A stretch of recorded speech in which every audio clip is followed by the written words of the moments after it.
Welcome back, class. So we were studying about the flip-flops and D-flop, and we learned about the latches, and we learned about that we can use the flip-flop for the wide range of applications.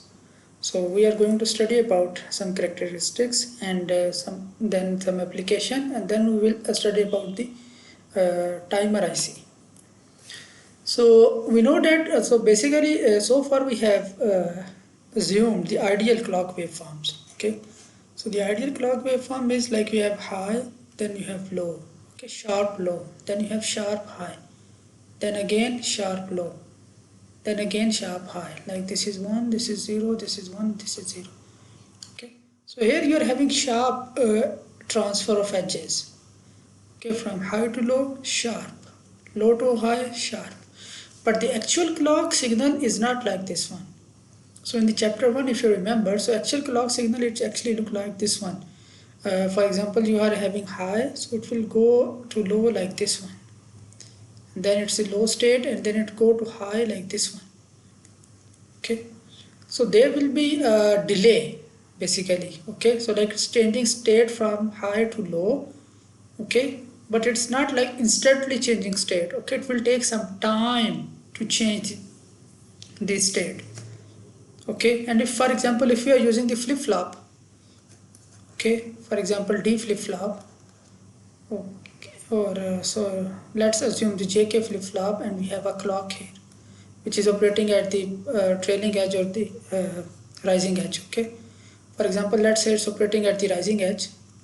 Okay, so as soon as the rising edge clock arrives, it will change the state. Okay, so now for the real clock, okay, so the rising edge is not sharp. Okay, it will take some time. Okay, it will take some time until clock change state from 0 to high.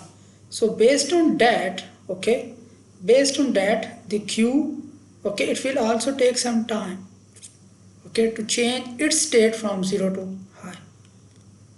Okay, so this difference of time, okay, like we take the 50% from here and 50% from here. Okay, this is called propagation delay time. Propagation delay time from low to high state. So if we are moving from low to high state, okay, so this time is called the propagation delay time. Similarly, we could have the propagation delay time for the high to low. Okay, so the real clock characteristics will be different, and based on that the actual output characteristics, it will be changing. Okay, so now the output is not changing exactly right here. Okay, first it will wait until like it reach, and then it will take some more time, okay, to switch back. So this time which is taken by for the actual change of the state, this is called the propagation delay. And this is the actual, in real ICs we have this propagation delay. For example, this IC, it have a propagation delay 4 nanosecond. That it takes 4 nanosecond to change one state in the actual real circuits. Similarly, another propagation delay specification, like if we have the asynchronous. Okay, so for the even for this is the propagation delay for the clock signal. So if we have asynchronous input, for example preset or the clear signal, so we measure the in similar fashion from the 50% points. So this is the propagation delay from low high to low, okay, for the asynchronous. So the point is we measured from the 50% points, okay, of the input and the 50% point of the output, and the in between time, this is called as the propagation delay. Another characteristic is setup time and hold time. Setup time is basically the time is the minimum time for the data to be present before the clock. Okay, for example, let's say for the D flip-flop, we know that we have a D and it's going to the output. Okay, and let's say this is the edge of the clock. Okay, now as soon as the clock is coming, okay, like for the ideal clock, as soon as the edge of the clock is coming, Q will become D. Okay, Q follows D. So setup time is that clock is coming, so data should be there, okay, even before the clock. Okay, before the arrival of the clock, the data should be there. So this time is called setup time. And like if we are talking about the hold time is like the data is changing state, okay, from 1 to 0. So hold time is the minimum time that the data to be remain after the clock. Okay, so this is the clock is coming. Okay, so data should be there, and hold time is the time that the minimum time that the data should be there until after the clock, then when the clock has been passed. So these are just the characteristics of the clock.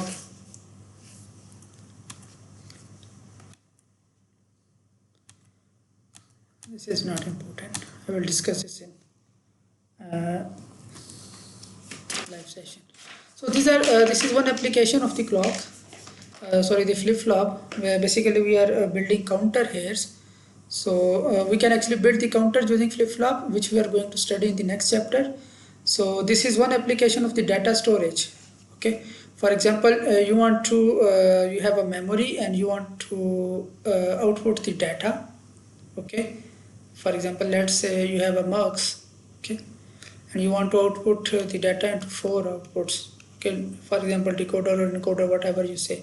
So what we can do here, like we have 4 D flip-flops, okay, and we apply the same clock signals to the all flip-flops. So like this is the same clock signal. So all the D flip-flops, whenever like the edge of the clock is coming, this is the rising edge flip-flop. So whenever the edge of the clock is coming, the input data, okay, whatever input data you have here, that will be going to the output side. Okay, and similarly the clear signal we have here, this is the low level signal here. Okay, so this is the one application for the data storage for the flip-flop. Another application is the frequency division. I will discuss about this application in the live session, that how basically the frequency division operate. Another application of the flip-flop is one shot or a monostable multi-vibrator. One shot is, for example, you want to output, okay, for a very short time, okay, or only one time. Okay, for example, let's say this is your input triggered clock signal. Okay, so regular clock signal, it looks like this one. Okay, that you have this one. That, for example, at the like the negative edge, this flip-flop is working. So in the one shot is that we make the clock signal like a trigger. Okay, now when this trigger signal is coming, for example, the rising edge, we will have the output for a width of TW. Okay, then next, when this flip-flop this edge coming, then we will have the output again for the width of TW. So this is called the one shot. Okay, one shot means output only for the specific shot, then no output, then again specific shot, then no output. And the width of this output, okay, it is actually depending on the product of R and C. Okay, more specifically is it's basically for one IC is 0.7 R times C. So that should be the width. So this is called one shot or monostable, that we are getting one time stable output. Okay, monostable. So we can make actually re-triggerable and the different kind of the one shots. So for example, here this is the trigger device. Okay, so you are having the shots here and you will get the output. So this is your width, and then you have another shot. Okay, so if you get another shot, then again you will so for example, this is your original width. So within this width you have another shot. Okay, so you will get another high here. Again, this is your width, but in between that you get another shot, so you get another high here. Okay, so basically for example, if you start getting the glitches, okay, for example, you are monitoring the output of a power supply and you start getting the glitches. So these glitches are basically indicating the power failure. So then if the output of the flip-flop is becoming continuously high, so that will actually indicate the power failure, and we can actually detect the fault in the system. So these are the one particular applications. The next is the timer IC. So mostly IC 1555 is one of the most commonly used timer IC. So we use this IC for the generation of the basically the clock signal, the one shots, the trigger signals, whatever we want. Okay, for example, you want to generate the clock with the 50% duty cycle, you want to generate a clock with, let's say, 60% duty cycle, or you want to generate the and the trigger signals, whatever, okay, signal you want, we can generate using this IC. So this IC have different inputs and outputs. So basically this IC, this pin is VCC or supply pin. This pin 0 volt is a ground pin. So we connect the ground here. So here we supply the trigger. Here we are getting the output. And using this pin we can reset. So like these are the different pins. Reset our IC. So basically how this IC will operate, basically inside of this IC we have two comparator, okay, comparator A and comparator B, and we have NPN transistor.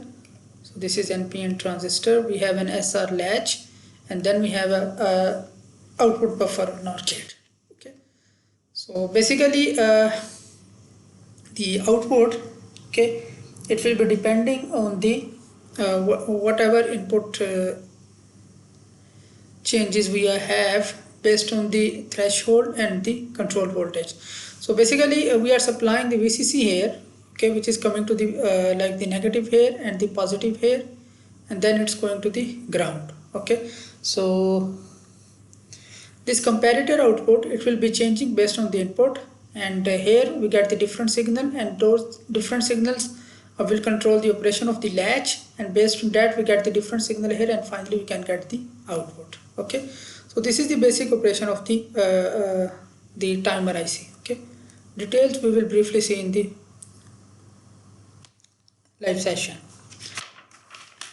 So for example, if you want to build the one shot, okay, so we can configure the 555 IC in this configuration, and if the width of the one shot, okay, like we want to get, okay, it will look like we can calculate by using this formula. Okay, that what is the R1 value, what is the C1 value. So based on this we can calculate the width of this trigger signal for the one shot. Okay. We can like actually make the one shot output using the 555 timer. And this is one example we will solve during the live session. Another application of the 555 timer is that for example, if you want to make any general signal, let's say this is a general signal. Okay, we know that like this is the time period or the 1/f frequency of the signal. So if you want to build any desired frequency signal, okay, so you can actually design the 555 IC in this configuration, and you can choose the value of the frequency based on the values of the R1, R2 and RC. Also you can calculate the duty cycle, okay, based on these values R1, R2, and you can calculate, for example, this IC has I think 60% and 40% here, so duty cycle is 60% here. Okay, so we can design any kind of the output signal, clock signal. The regular clock signal, okay, it has 50% duty cycle. Okay, so we can design any frequency clock, whatever we want, okay, using this 555 timer IC, and that frequency can be calculated using these formulas. We will solve the examples related to this in the live session. So the next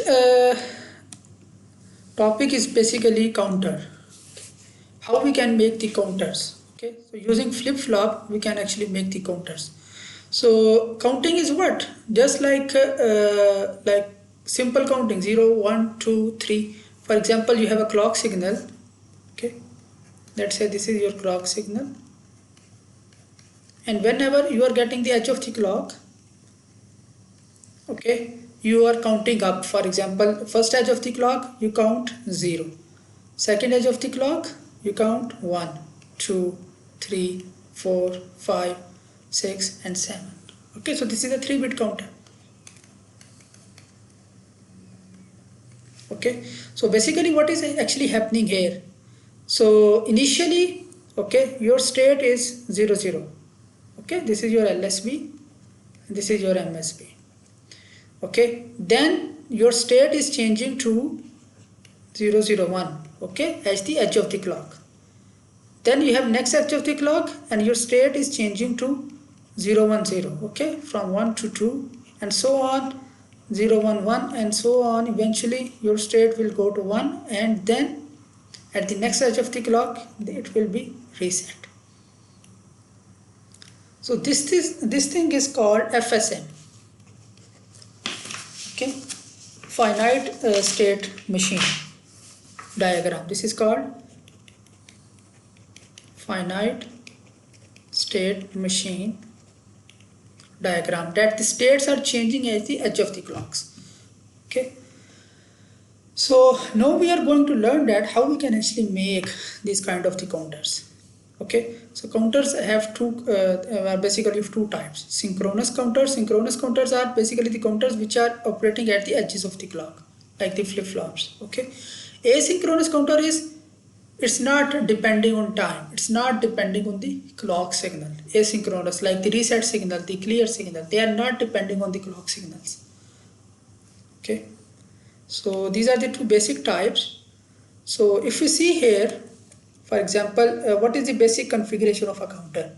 So if you look here, LSB changes on every number. Okay, for example, LSB change 0 to 1, then again 0 to 1, 0 to 1. Okay, the next bit changes on every other number. Okay, if you see here, this is the next bit changes, okay, with respect to this one. And the MSB, okay, it is changing every fourth number. Okay, after every fourth number our MSB is changing. Okay, so let me just flip them, so it will look like this one. So I'm just flipping them. Okay, so like this is 0 1 0 1 0 1 0 1 LSB, 0 1 0 1 0 1 0 1. Then this is the, like this is my LSB, this is my MSB. Okay, so like here if you count here, this is like the binary to decimal 0, this is 1, this is 2 and this is 7. Similarly if you see here, so basically we can make a clock like this. Okay, so in this clock if you just count here, so this is 0 0 0, which is 0.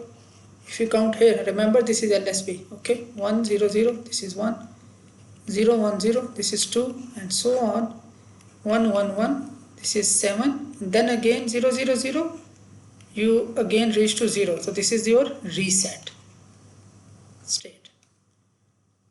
Okay, so the thing is, if you get an output like this one, okay, using flip-flop, okay, so you can make the counter. Okay, if you get outputs like this one, okay, your waveforms are changing with these patterns. Okay, so then you can make a counter. Okay, so let's see an example of the asynchronous counter here. So if you want to make a 3-bit asynchronous counter, okay, the same like we have discussed earlier on, so we can actually make this configuration of the JK flip-flop. So the thing is, we are going to use them in the toggle mode. So toggle mode is when J is 1 and K is 1. Okay, so we connect the clock to the first flip-flop. So this is our basically the LSB flip-flop, and this is our MSB flip-flop. So we want to make 3-bit counter.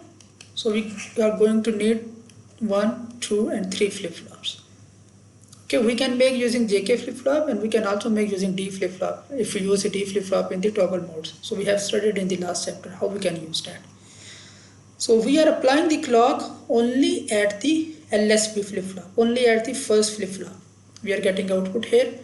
Now if you see here, this flip-flop is triggering at the edge of the clock. Okay, as soon as you are getting edge of the clock, this flip-flop will trigger.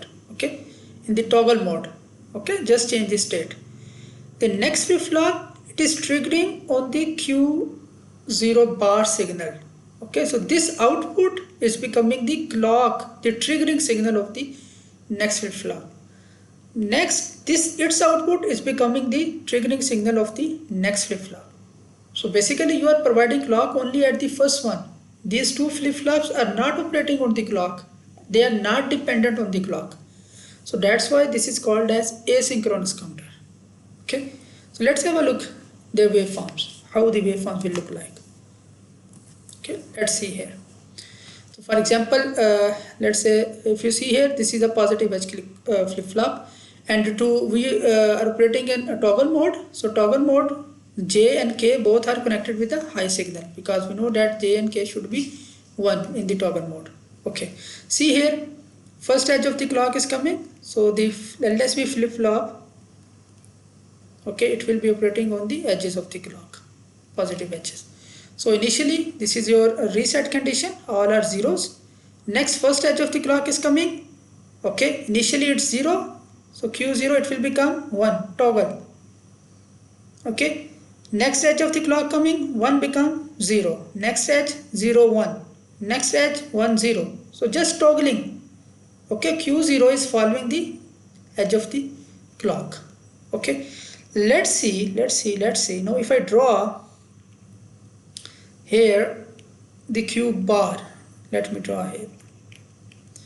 Okay, it will look like, if this is 0 it will be high, if this is 1 it will be 0, then it's 0 1 1 0 0 1 1 0, okay, 0 1 and 1 0 and 0 and 1. Okay, this will be the Q bar output. Okay, like if this is 1 it will be 0. So basically this flip-flop is working on the rising edge of this output. So now where we are having the rising edge, so this is our rising edge. Okay, see here now, these are the rising edges. So this flip-flop, this Q1 output, okay, initially it's 0, so it will remain 0 until the rising edge of Q bar is coming. So Q bar is coming, toggle 0 to 1, then it will wait for the rising edge. Rising edge is coming, toggle from 1 to 0, wait for the rising edge, toggle from 0 to 1, and so on. Okay, so if you look here, it's very important point. If you look here closely, so basically what is happening, this Q1 is operating at the rising edge of the clock signal. Okay, so if you look here, this Q1 is operating at the rising edge of this signal, or in other words, this Q1 is operating at the trailing edge of the Q0. This is operating on the trailing edge. If you see here at the trailing edge, we have the rising edge here. At the trailing edge, we have the rising edge here. At the trailing edge, we have the rising edge here.